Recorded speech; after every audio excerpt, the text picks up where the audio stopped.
Hello and welcome to The Excerpt. I'm Dana Taylor. New beverage has been showing up in bars and on store shelves. The cannabis drink, a hemp-derived drink that contains CBD and oftentimes THC as well. They're marketed as providing a buzz without the downside of a hangover. But are there drawbacks? And could these drinks ever replace alcohol?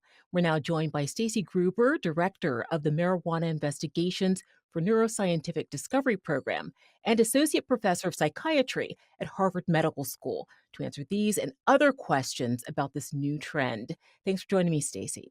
Thanks so much for having me.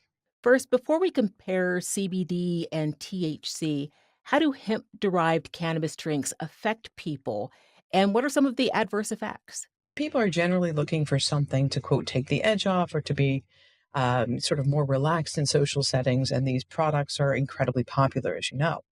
Hemp-derived products versus cannabis-derived products aren't all that different other than, the sort of plants that create the products themselves and their legal status. That's really the big difference.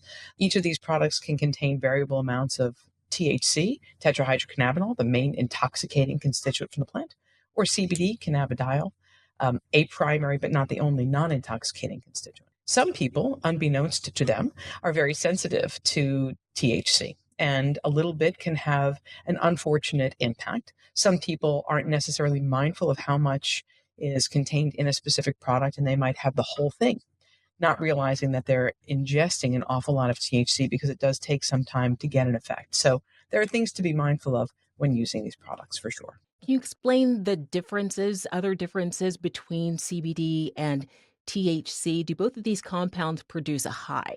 It's a great question. I often think of these compounds, that the plant is remarkably complex and has hundreds of compounds.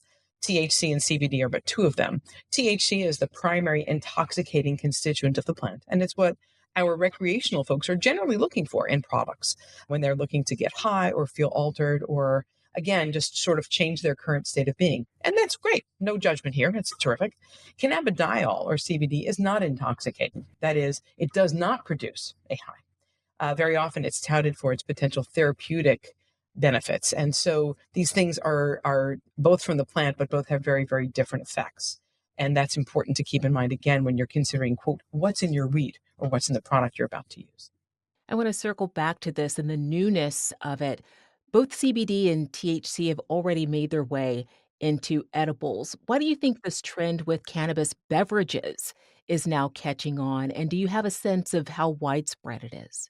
So I think that cannabis beverages are becoming increasingly popular because, from a social perspective, people are looking to enjoy themselves and to relax. And very often, people are looking for alternatives to alcohol. So it becomes a very facilitative behavior socially.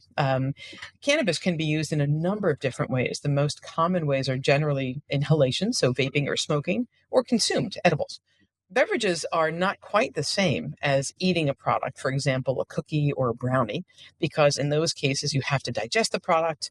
It's processed by your GI tract and then it goes to the liver, where actually THC is converted to something more intoxicating. For beverages, you actually get a rise time or effect in less than the time it would take for a regular consumed product. So some people say they feel it in about 15 or 20 minutes. So there are some differences here. And of course, there's lots of different ways that people use cannabis. But I think we're seeing a real increase in patterns of use across the country because people are looking for alternatives to alcohol and because they're looking for other ways to use cannabis. Where is it legal now? I understand the fact that it's derived from hemp, and that's an important factor here. Hemp is a variety of cannabis with inherently low levels of THC, again, that primary intoxicating compound from the plant. In this country, the legal limit is 0.3% THC by weight or less. That is what defines hemp. So those products are basically ostensibly legal in all states. You can buy things on the internet and have them shipped. Some products that are in the marketplace are in fact cannabis derived, so you have to be mindful of that. But that's an important distinction. So I think when people avail themselves of these products via online resources like vendors online, they can be shipped pretty much anywhere. How do cannabis drinks compare to how alcohol affects the body, and what's the impact for long-term users? So it's a great question. It's a complicated question. We are not all created equally. It's a common misconception. And alcohol is a single molecule. Cannabis, as I mentioned, is a really complex plant, and there are over 400 compounds in the plant. And you may know how you respond to a standard drink, a gin and tonic, let's say. But very often people are not aware of how they will respond to a cannabis infused drink or a hemp infused drink with THC. So it's important for people to remember that there is not one standard set of responses across the board. Some people do very well and find it very enjoyable to have 2.5 milligrams or 5 milligrams of THC. Some people find that amount too high, so to speak. And it's a decidedly unpleasant experience. Some people have 10, 20, it really depends. So it's important for people to start low and go slow and to figure out their own tolerance. And not all beverages will be the same. That's the other thing. So that's important. Long-term effects, we don't really have much in the way of long-term data. We have data from recreational cannabis users who are primarily, again, historically using products that are either vaped or smoked. We don't have pure, quote, beverage or pure edible studies necessarily that are long-term to date. We certainly should. Do these drinks impact judgment the way alcohol does? What are your recommendations to people who are trying cannabis drinks for the first time? I'm going to start with the second part first. My recommendations to people who are trying cannabis drinks for the first time is, again, start low and go slow. You can always add, you can never take away. So once you're beginning your experience and you're starting to sip these things, give it time. These things take some time to give you an effect. And that's a common misconception. People say, oh, I don't feel anything, I'm going to keep drinking. Before you know it, they've had a whole lot more. And you go from having a pleasant experience at a party to a decidedly unpleasant experience. So that's important. Does it impair judgment? So THC, acute effects of THC can certainly impair individuals' ability to make good sound decisions and judgment. We are not all the same. Some people do just fine with a little on board or even more than a little on board. Some people do far less well. So it's important to keep that in mind as well and plan. I always tell people, again, know before you go. What's your intention?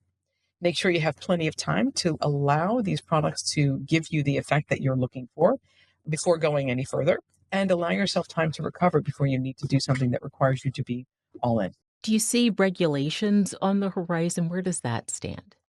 So cannabis, again, is associated with a fair number of regulations with regard to state-based guidelines and regulations. At the federal level, cannabis remains a Schedule I substance. And so I think there are a lot of questions and concerns about how that will change and evolve over time, of course. The hemp-based products and beverages are less tightly regulated, again, because the Farm Bill, again, gives them a different sort of set of guidelines and parameters to be followed. I think that people are mindful of some of the, quote, loopholes in the Farm Bill where non-intoxicating hemp, so hemp, again, defined as anything with equal to or less than 0.3% THC, is not necessarily intended or expected to alter people or to get them high. Remember, I said 0.3% by weight. So imagine if you have a product that's very different in weight from a tiny little gummy or a sublingual oil, the amount of THC you can legally allow in that product is exponentially greater. So it's a bit of a loophole. So that's a bit of a concern for regulators and for people. And I think a lot of folks are looking at that pretty seriously now. In your opinion, do you think cannabis drinks could ever replace alcohol for some people? I think a lot of people are very interested in finding alternatives to alcohol, especially given the recent announcement and warning by the Surgeon General with regard to the relationship between alcohol and cancer. People are beginning to lean in a little bit more heavily to other things, including cannabis. So it's very possible that people will use these drinks instead of alcohol, or certainly in addition to. That's certainly what we've seen. And then finally, what do you think people miss or don't understand in general about marijuana? Oh goodness, that's a great question and a big question. I think there are a lot of common misconceptions, and I will tell you first and foremost as it relates to drinks. The minute you swallow something, it becomes, quote, an edible. So again, you have to digest it, and then there's a first pass through the liver. So any of the compounds that are converted by the liver into something else, including THC, which is very often what people are using these products for, it's actually turned into something more intoxicating. We used to call it the gift that keeps on giving. So just be mindful of that as you're having your experience. The way you feel now as you're starting to feel the effects of your drink may actually intensify. So before you go having a whole lot more, allow it to reach its peak. All products are not created equally. It's really important to double check, not just what the label says, because very often the label is not reflective of actually what's in the product. I ask for people to check the certificate of analysis, or COA, that tells you what's in that particular product, how much of each thing. So that's a great way of knowing what you're getting. Again, the sort of what's in your weed factor. And we're not all the same. So much depends on what else we have on board, whether we have alcohol on board, if we've had food or not, whether medications are on board, and our current state. All of those things are going to impact your experience, as well as your own genetic profile and your own experience with cannabis. So be mindful and give yourself an opportunity to experience it before really throwing yourself into what people have called the deep end of the beverage experience, where you have way too much, way too quickly. I found this fascinating. Thank you so much for being on the excerpt, Stacey. Happy to be here. Thanks so much. Thanks for watching. I'm Dana Taylor. I'll see you next time.